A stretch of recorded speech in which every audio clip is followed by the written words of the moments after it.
Masama ang ating gawin, ito ay may balik. Kaya po mas maganda na mabuti lamang po ang ating itanim.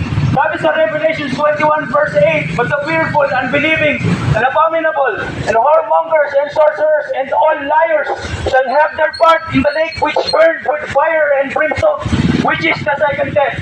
Meron pong judgment sa atin, sapagkat ang araw ay napakainit kahit na umuulan. Ang bulkan ay napakainit. Sino nagpapanatili ng apoy na narito? Sapagkat totoo ang impyerno. Lahat ng tao ay nagkasala. Tumingin ka lamang na may pagnanasa sa isang babae na hindi mo asawa, nagkasala ka na.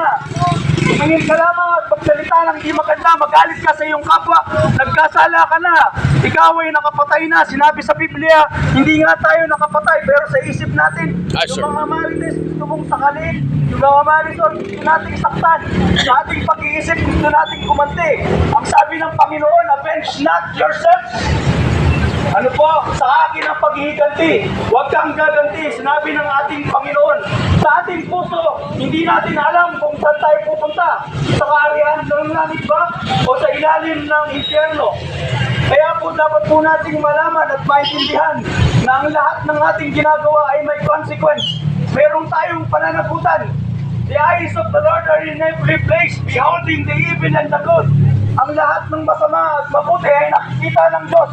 Ang lahat ng nasa ating isip at puso ay nalalaman ng Diyos. Ito ang bad news at masamang balita na hindi nalalaman ng karamihan sa atin. Pero mayroong good news. Alam niyo po ba ang good news? Ang ating Panginoon Diyos, nag-iisang anak ng Diyos. Bumaba sa lupa. Sir, you get one, yeah? Pinanganak sa kapsabat. Magbasa. Pinarusahan na batay inilibing sapagkat siya ang pumalong sa ating kasalanan.